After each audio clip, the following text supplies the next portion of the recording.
And we are live, I think. Exciting. What's going on, everybody? NBA Strategy Show, Thursday, December 11th. We are here to break down just 4 games. That's what we've got on the table for today. Clippers, Rockets. This locks at 8 o'clock. Celtics, Bucks. Locks at 8 o'clock. Blazers, Pelicans. Locks at 8 o'clock. Late night hammer, Nuggets, and Kings. So, Thursday night football. 3 NBA games locking at 8 o'clock. Don't forget, that NFL game also locks in that 8 o'clock window, 8:15 or 8:20 or whatever it is. And then we get one final late swappability for Denver and Sacramento. So, that is where we stand for today. We're going to take a look at all of these games. It's an interesting dynamic between all of them. We've got 2 games in the 220s, 2 right around 240. It's just going to be a weird one. It really is.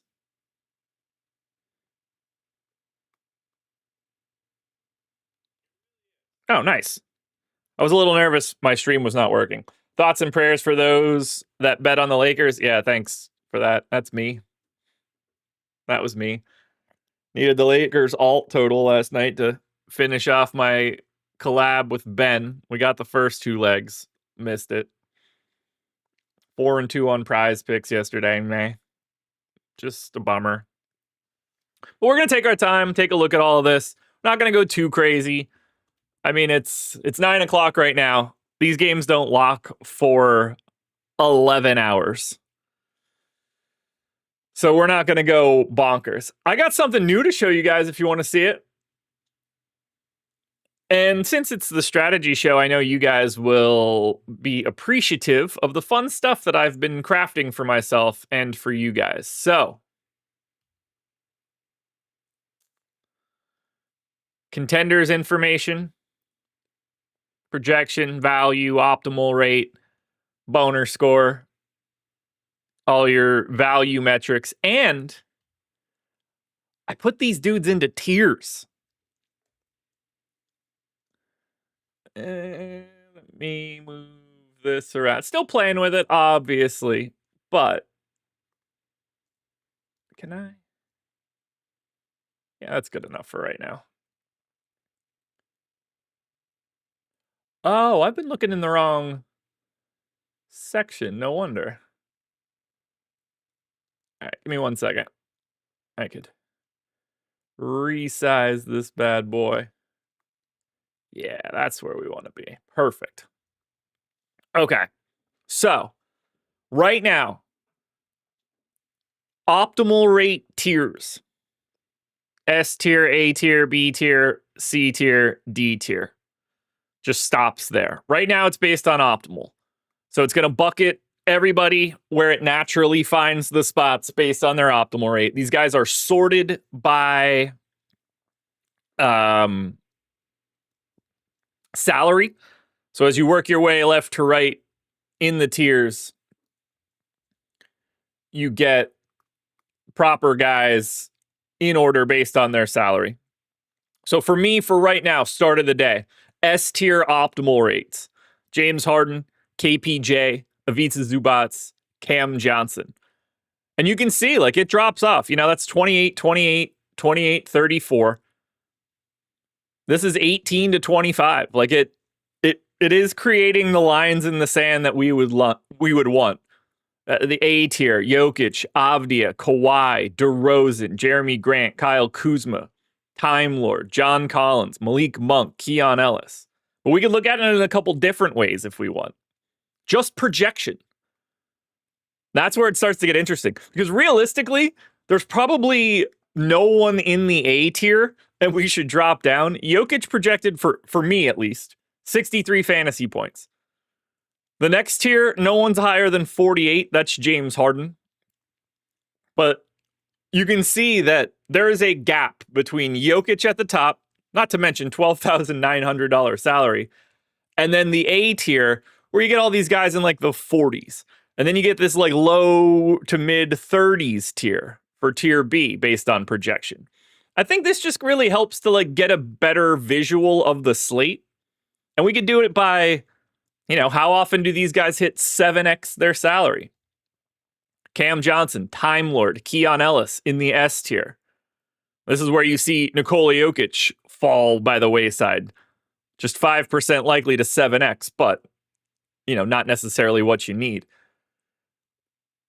If we go back to optimal, we could look at it positionally.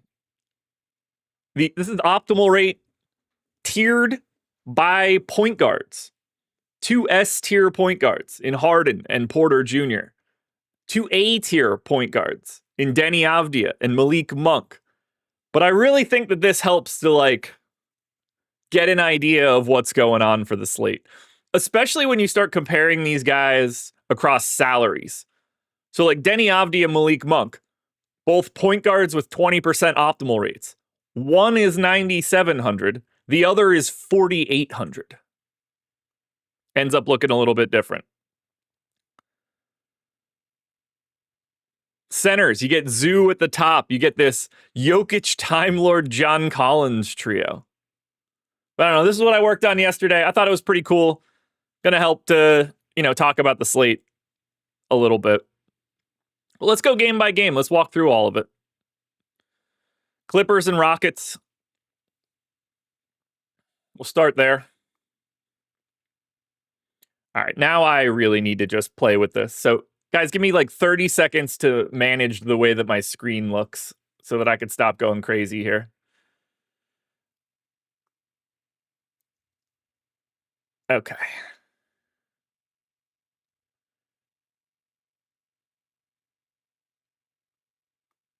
Can I? That's really weird. I don't know why it would do that. I wish that it wouldn't.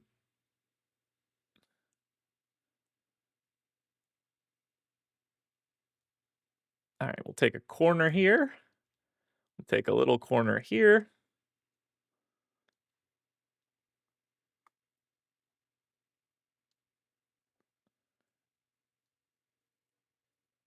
I'm streaming slightly differently today.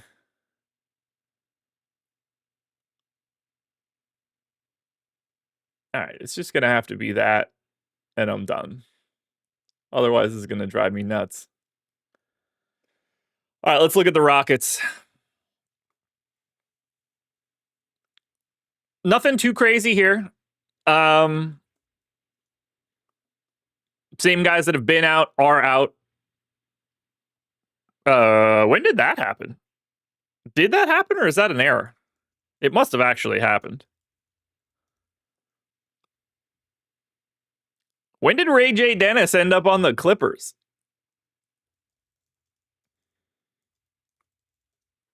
I missed that news. It's always interesting when my stuff updates itself. Okay. Waived by Indiana November 30th. Signed a two-way with them 6 days ago. Brandon, no. Try again. Weeks. 6 days ago. It hasn't even been 1 week. That's funny. I didn't I was surprised. He's out for right now because he's with the G League team. But when I saw the name, I was like, oh shit, my date is corrupted. November 30th. Was I on vacation? That would make a little bit more sense.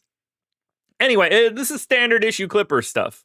Harden, Dunn, Kawhi, John Collins, Ivica Zubac.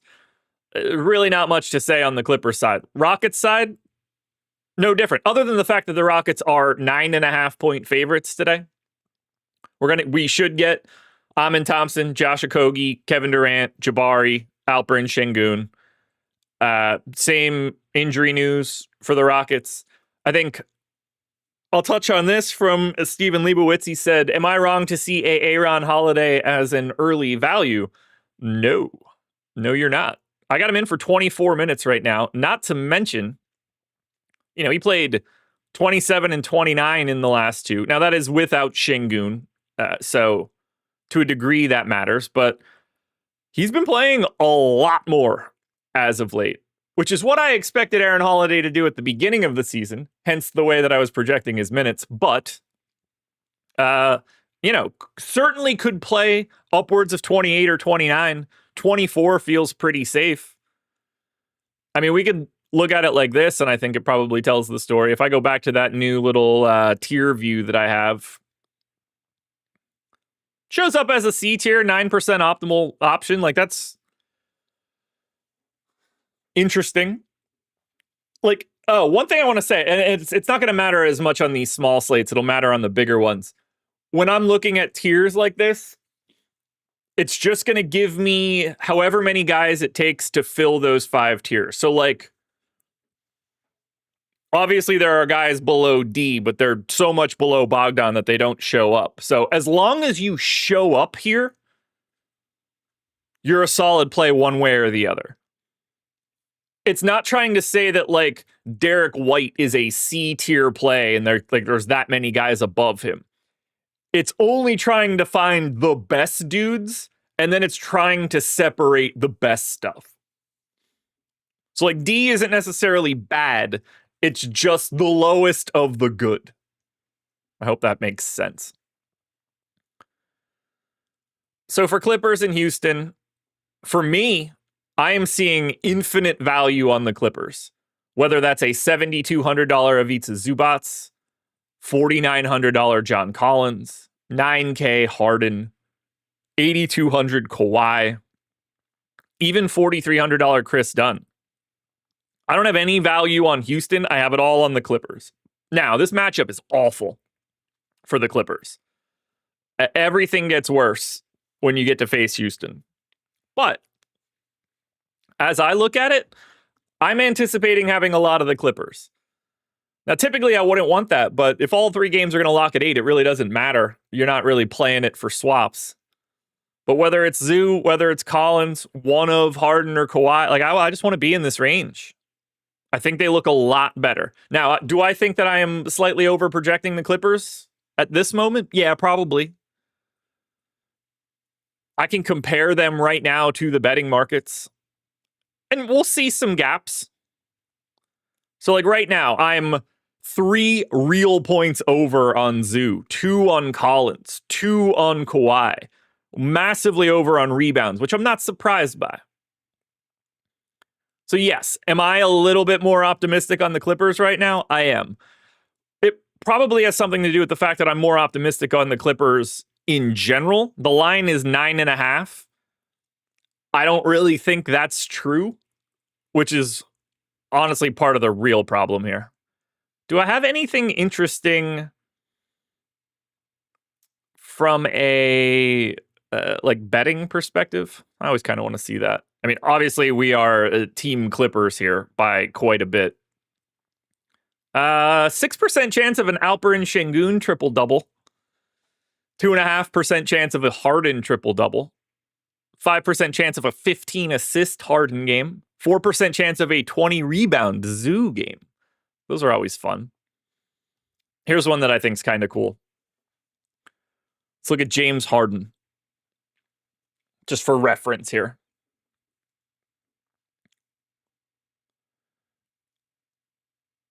This will be fun to look at. Let's pull up OddsShopper. I think you guys will like this. We're just bouncing around today. It's 4 games. It's not the NBA Cup.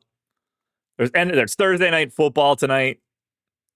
Hey, if you guys need any favors tonight for Thursday night football, let me speak this to you guys right now.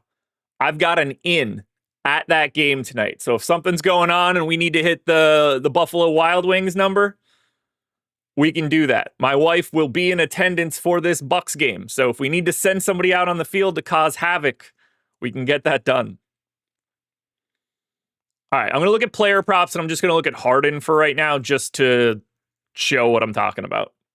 James Harden, his best points prop in OddsShopper, just on the odds screen, it's 23.5 to the over at even money. So if I put James Harden in at 23.5 at even money, I obviously think James Harden has a little bit of an edge in points. I think he goes over 23.5, 51.5% of the time. It's a little bit of an edge. Here's what's really fun. Who do you think wins the game? The Rockets or the Clippers? Let's say you're trying to build out a parlay and you're like, no, the Rockets are just going to smash them. The line's 7.5.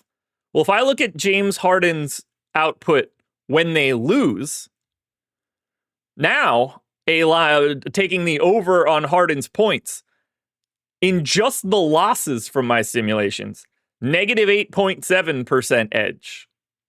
In the wins, 12.5. We don't think about it like that, but if you're going to go and bet Harden's like over in points, there are other things that work. And that's why you see when you build like a same game parlay and you put these pieces together from the same game, the correlation takes a giant bite out of it. I want to use this kind of information when I'm building a parlay to also use a boost. So like if I'm going to take Harden here, I'm going to assume they win. And if they do, that's going to change the way that I would add other legs. But if I could throw a 20% boost on it, I can buy myself out of that correlation tax. But yeah, am I too high on the Clippers right now? Sure. Do I care? No. I don't. Oh my God. I smashed my desk. I'm sure you guys saw the camera just rocking and rolling there. All right, we can keep this moving. Let's talk about Boston-Milwaukee. A relatively uninteresting game. We're pretty used to this Boston team at this point.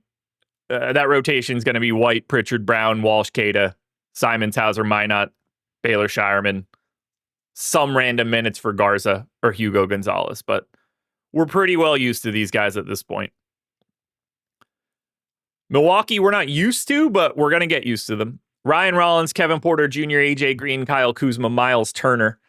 We got a Q tag on AJ Green. He's been missing some time lately as well. Missed their most recent one, left early 2 games ago.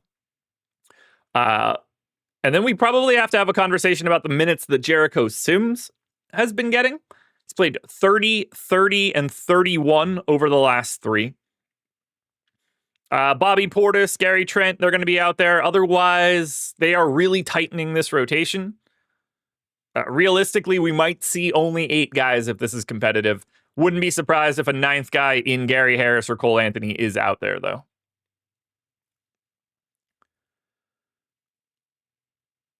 Miles Turner has power forward eligibility. Is that real? That's crazy. I don't know. Is he playing alongside Jericho Sims? That'll do it. He's definitely more of the power forward in a Turner Sims front court. That's for sure. But if we're looking at this game, KPJ, 7,600, point guard eligible, but like clearly you got to get there. I mean, this guy's firing up everything with no Giannis around. I will happily pay that. Look, do I like it? No. It's KPJ at 7,600, but the amount that he's going to try to shoot is important. Jericho Sims at 4K center only, if he's going to continue to play bigger minutes. Now, he is terrible fantasy-wise. He doesn't really do anything. But that's a lot of playing time. Guys, give me 1 second. I can hear somebody at my door, and I can hear the dog about to go crazy. I will be back in 1 minute. Apologies.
Okay, we back.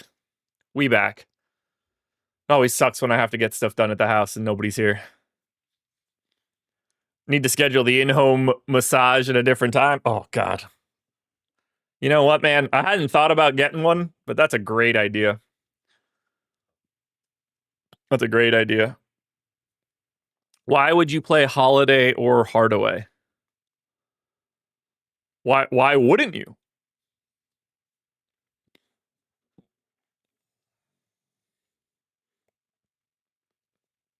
All right, looking at the Boston guys, Peyton Pritchard looks really underpriced here. 6,600 for Peyton Pritchard?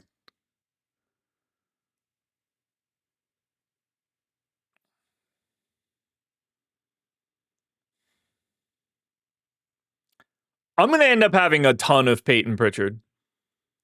Like, how?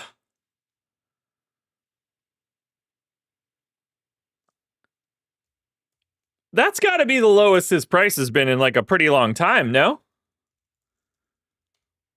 Or am I crazy?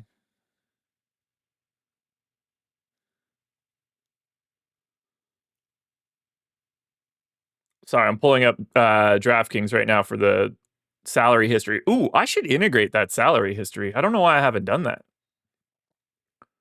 That's silly. All right, Peyton Pritchard. 6,600. He was 7K 2 games ago. He was 6,500 on the 20. Now, I guess this price is, I don't know. I feel like maybe I just remember that 7K price tag against the Lakers. It's just stuck in my head for some reason. Because that 66 just felt low, but I mean, it's the way that like price anchor, like the moment you see 7, it fucks my brain up. Either way, I like him at 6,600 more than I like anybody else on Boston. Kuzma is always just going to be a guy that ruins your mind. But having a forward power forward MPE is just really important.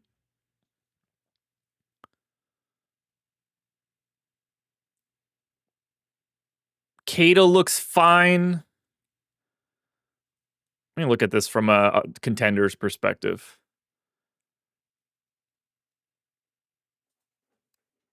Like, yeah, like nobody's really breaking free from Boston. I do think Pritchard is slightly ahead of Jaylen Brown. You know, Cato will just always look fine.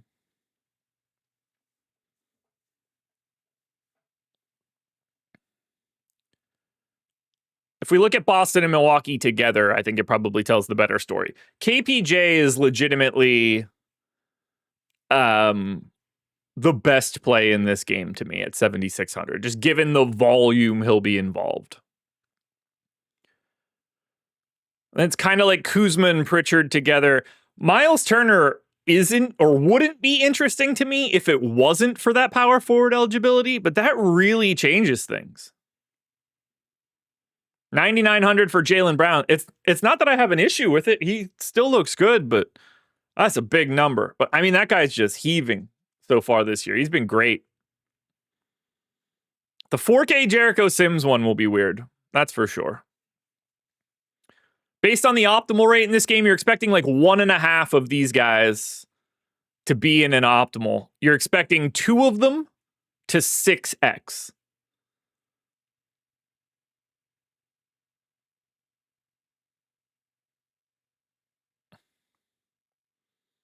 How do I feel about Simons? I don't like, not that he's not rosterable because he is, but he doesn't look like anything more than just a guy. 4,400. The MPE helps, but like he just doesn't play.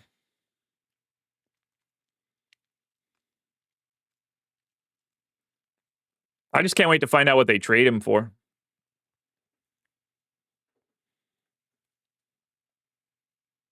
Now, the third game, Portland and New Orleans. Clippers Rockets 220 total. Boston Milwaukee 225 total. Portland New Orleans 240 total. Now let's talk through Portland for a second because that matters. Time Lord, aka Robert Williams, is questionable for today. We are already without Scoot, Matisse Thybulle, Drew Holiday, Donovan Clingan, and Blake Wesley. So maybe we get Time Lord. He played 30 minutes in his start. There's absolutely no reason to expect him to get 30 minutes. I went 26. If he's not in, it's going to look a little bit more as these past 3 games, or sorry, one of these past 3 games, their most recent that had no Clingan. We got 19 minutes out of Yang Han Sen in start. We only got 19 minutes out of Dewap Reith, and they just went small after that. So the Time Lord news is going to matter, but you are not going to be happy with the answers that you get when it happens. But that is a big swing piece in news. On the Pelicans side, they're actually getting a little bit more confusing. Jordan Poole is questionable. He's been out for ages now, left quad strain. If he's back, he's not going to play a ton today. I certainly don't think he's moving into the starting lineup or anything. Obviously, we don't have Zion. But Poole will take a bite out of something in the Jordan Hawkins, Bryce McGowan's, Micah Peavy, Jose Alvarado group. We got to get those minutes from somebody. I expect them to just barely play Jordan Hawkins. It's possible that they just barely play Bryce McGowan's. I don't have a good lean for which shitty guy isn't going to keep playing for the shitty Pelicans, though. But it's Jordan Poole questionable. It's Time Lord questionable. Trell asked, do I think the Spurs should trade for Giannis? I mean, yeah. I think every team should trade for Giannis. It depends on what the deal is. But the Spurs are one of the teams where, like, the answer is yes, and I'd like to give up a lot. I'd be giving up Castle and whatever else they wanted that isn't Harper or Wemby.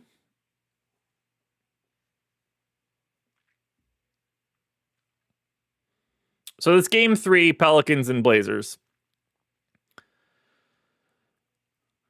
If Robert Williams III is in today, he is center only, 4,900, and very clearly to me, the best play in this game, because I only have him in for 26 minutes. We just saw him play 30 in a start. So we know there's upside in that number.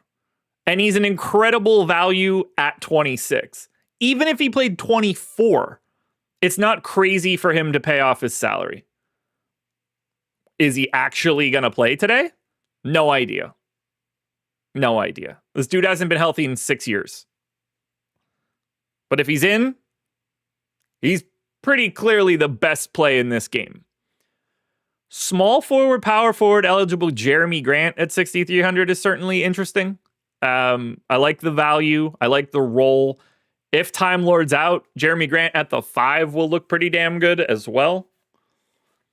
He would definitely be the second guy I want. And then Herb Jones. He's only been back for 1 game, but can play big minutes when he's available. 4,400. Small forward, the toughest position to fill. I like the top 3 guys in my order right now, that's for sure.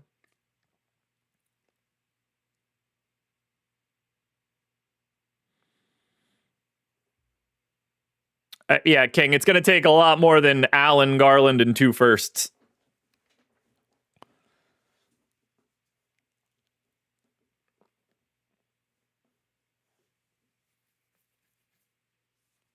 That will not get it. That deal will not get it done.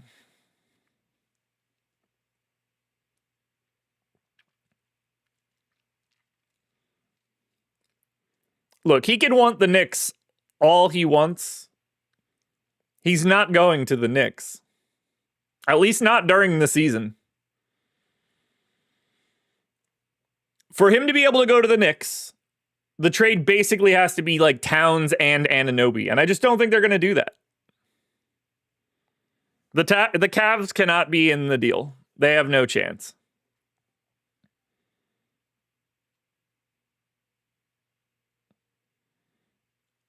Yeah, I'm going to try to post that Tears View to Tails as well. I just got to figure out like how I can talk about it, but yeah, I'll post all that kind of stuff. Swish Sanders, I agree. I disagree that it makes no sense. It makes perfect sense. They just don't have the ability to do it, in my opinion.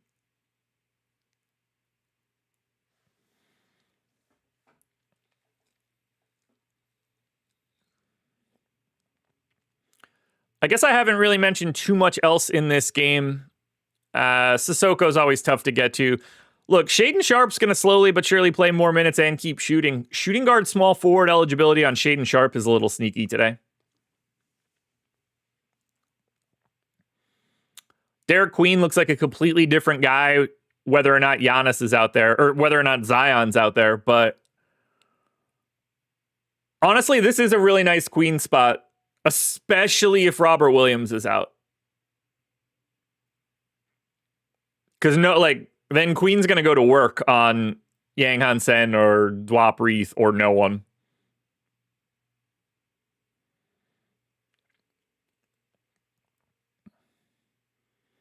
Yeah, I think they're going to try to trade Giannis and make him be happy, but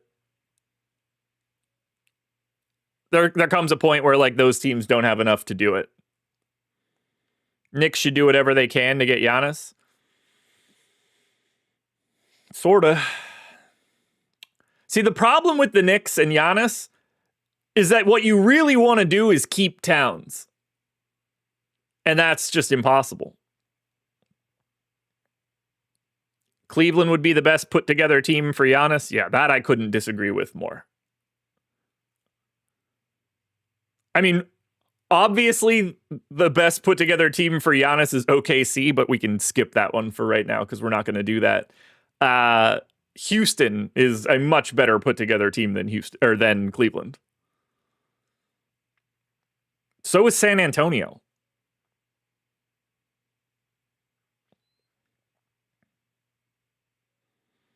Yeah, look, the age and the health for Giannis right now isn't fun, but look, he's still one of the 5 best players in the world. Sometimes you just got to do it. Would Fox be in the deal? He should be. He won't be, though.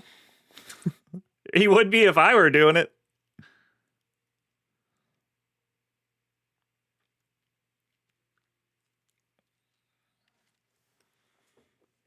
Ultimately, I'm just excited to see where it ends up.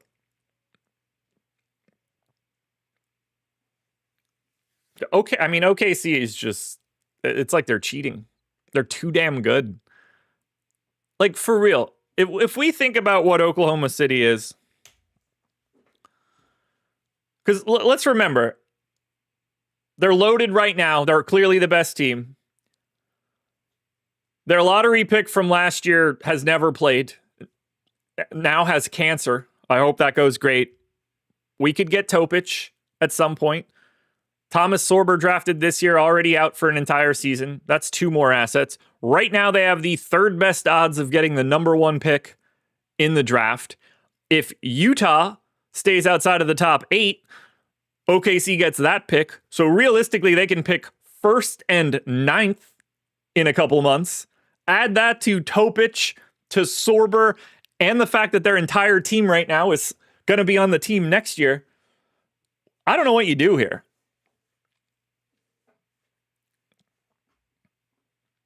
Milwaukee's not going to send Giannis to Cleveland because they don't have enough to give back. That's the problem. Would you trade Giannis for Evan Mobley straight up? We can start on that conversation if you want. But now, Cleveland just doesn't have the opportunity to if other teams want to beat their deal.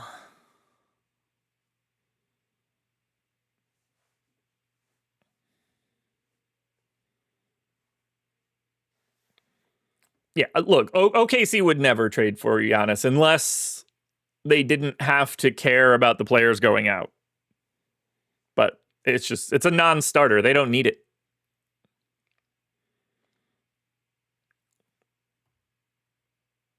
Show me OKC in the top spot. It's too fun.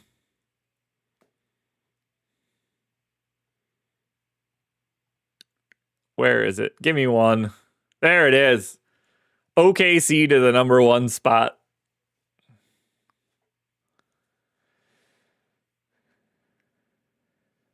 It's just nuts. It's just nuts. All right, final game, late night hammer edition. It's the only 10 o'clock start. Only 10 o'clock start. Denver at Sacramento.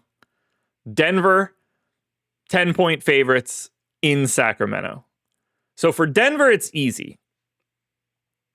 Jamal Murray, Cam Johnson, Peyton Watson, Spencer Jones, Jokic, Bruce Brown, Hardaway, Joe Val, Jalen Pickett. No Aaron Gordon. Going to be out past Christmas. No Christian Brown. Sacramento is slightly different today. I have absolutely no idea what these morons are going to do today. This is just my guess at 9:30 in the morning. Don't marry yourself to any analysis about Sacramento because I don't know what they're going to do.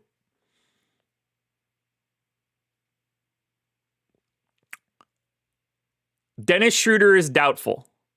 Domantas Sabonis is out. Zach LaVine is out. So no Sabonis, no LaVine. Devin Carter is back. Shouldn't matter. But again, likely no Schroeder.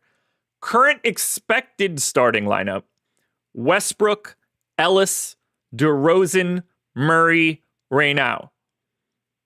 Monk off the bench, Achua off the bench, Nick Clifford, Drew Eubanks, probably Devin Carter, but maybe not. Who knows? I don't know why they don't play that dude more. I know he's been hurt. So that's the best guess to start the day. LaVine never misses. Keon Ellis is live to play anywhere from 10 minutes to 30, and I'd believe any of those numbers. At a minimum, we kind of know what DeRozan and Murray are going to do. Reynaud, now that he's been starting, anywhere from 20 to 30 seems to make some sense. Monk, they never play him. Now there's no LaVine. Could he play 30 minutes today? I don't know. You'd think. Nick Clifford can play anywhere from 8 to 26 today.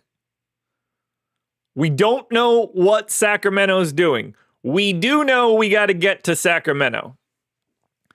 Assuming Keon Ellis starts, he's shooting guard, small forward eligible, and 3,300. He will be the best value play of the day.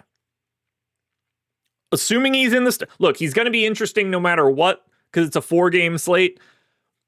But he can get a DMP CD if he doesn't start. I don't trust this team in any way. Assuming he starts, he's the unassailable easiest value play to get to because of his position. I like Cam Johnson more than most people. I assume that will be the case. My problem for Cam Johnson is simply that at some point in time, I just expect him to get every awesome look from Jokic, and then the threes just are coming out of nowhere. And he's been getting better. Point guard, shooting guard Malik Monk at 4,800. Yeah, I'm super interested. I don't know how much he's going to play. Clearly, DeRozan sees more and Murray sees more. I'm criminally low on Russell Westbrook right now. I just want to put that out there. We'll see what it ends up, but he's 8K. You never know what you're going to see. It could be a 18, 16, 14 game. It could be a 10, 10, 10 because he's 5 of 25. Your Bruce Browns, your Tim Hardaways, completely fine options with MPEs today. 12-9 Jokic is no joke. That's a huge price tag. But it's Reynaud, it's Drew Eubanks. They have no chance against Jokic if he wants it here. But you're going to have to pretty naturally pair him with Ellis and find more value. You want to pay up for Jokic. I get it. Remember, 63 fantasy point projection for Jokic. Next closest guy in my model is Jaylen Brown at 40. No, sorry, it's James Harden at 48. That's a 15-point fantasy gap on the surface.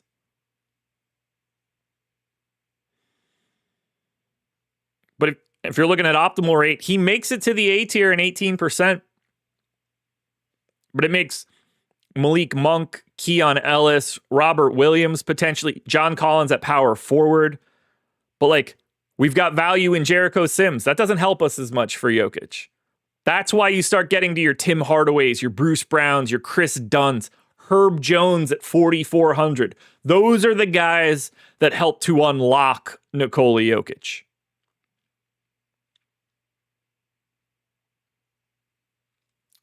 I think this is a fun slate, but it's tricky. I wish it were 2-2 and we had a little bit more late swap opportunity.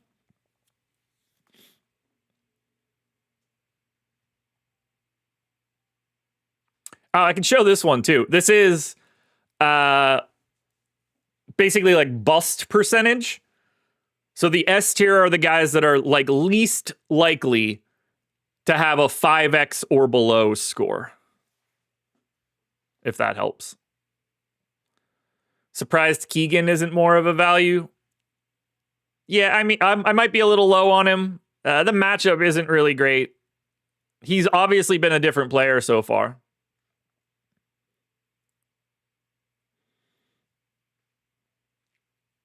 But this is where we stand so far for today, guys. I like it. My top 10, Zubats, KPJ, Cam Johnson, James Harden, Keon Ellis, DeMar DeRozan, Time Lord, Kawhi, Jeremy Grant, John Collins. Obviously, this is all subject to change. I expect these Clippers guys to come down a hair as we work our way through the day.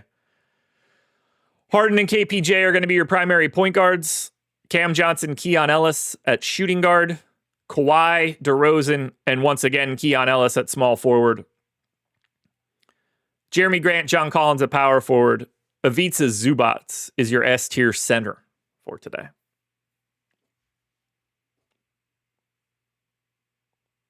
I think that's it.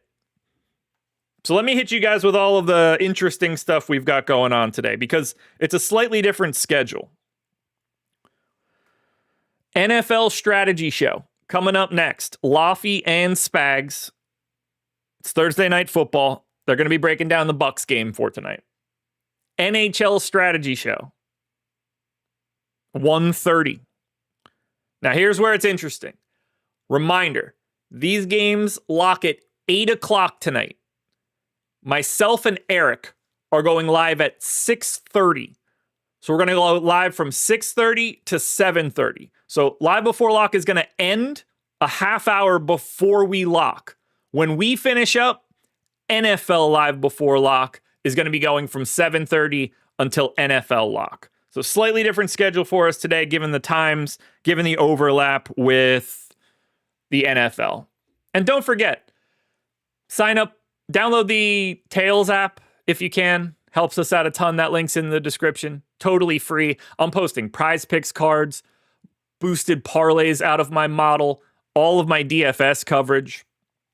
So you guys can check that out. You can sign up for OddsShopper and Portfolio EV. Get a 7-day free trial if you want. Links in the description. And you could always sign up at Stokastic for free. You can sign up through one of our partners and get a month of The Sims for free, whichever sport you're looking for. Swish Sanders, is playback dead? It is dead.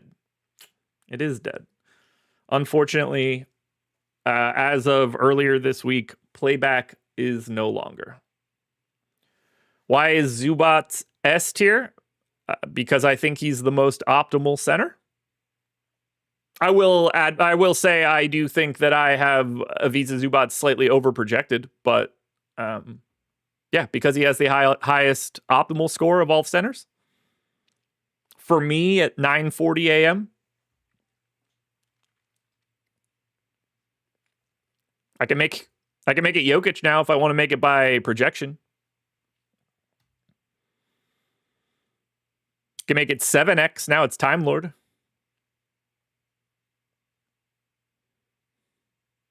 What's my opinion on tonight's NFL game? I don't even know who Tampa plays, and my wife will be at the game, and I will make an NFL video today. I don't know. I'll put out an NFL bet for that FanDuel promo. Just out of curiosity, why does facing Şengün matter for Ivica Zubats? Other than just the Rockets being a good rebounding team.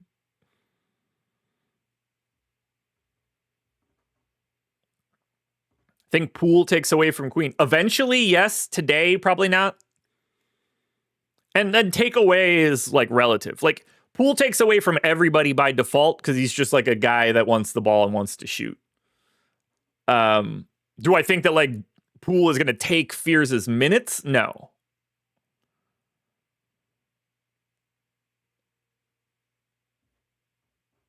I don't know why I read that as Fears when it says think Poole takes away from Queen, but everything that I just said is the same answer. Like, yes, they take away. Yes, Poole takes away from everybody. I don't think he's going to play enough to like truly matter today. He's been out for a month or whatever at this point. You know, he's going to get backup guard rotation, and that's just going to be it. Anything else you guys want me to look at? I guess we could look at my top prize picks plays so far. Josh Minott, under rebounds. Russell Westbrook, under assists. Kawhi, over rebounds. Reed Shepherd, under steals. Time Lord, under rebounds and assists. Aaron Holiday, over points and assists. That would be my number one prize picks card. It's actually a decent risk on the power play. You still prefer the flex.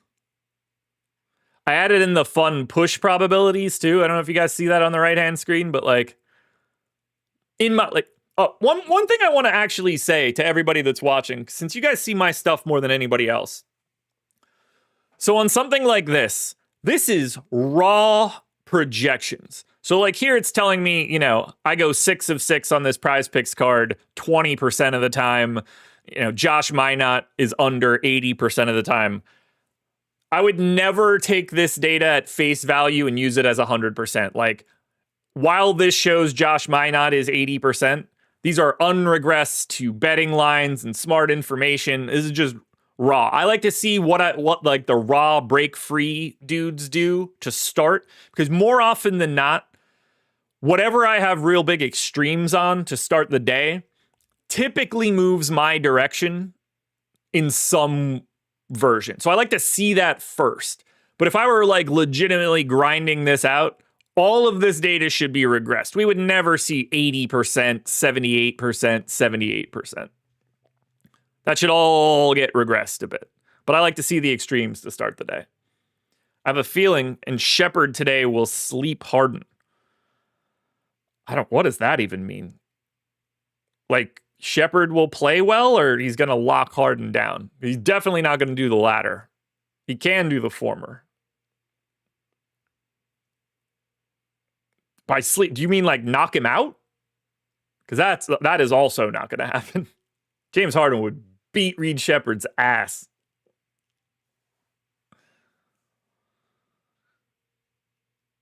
All right, that's all I got. 9:49. We did well for a 4-gamer. Hit that like button on your way out the door. Don't forget to download Tails, sign up at Portfolio EV, or sign up at Stokastic. But yeah, it's going to do it. I'll see you guys later tonight for Live Before Lock. Keep your eyes peeled for contenders, parlays, prize picks cards, which are already out, and then some.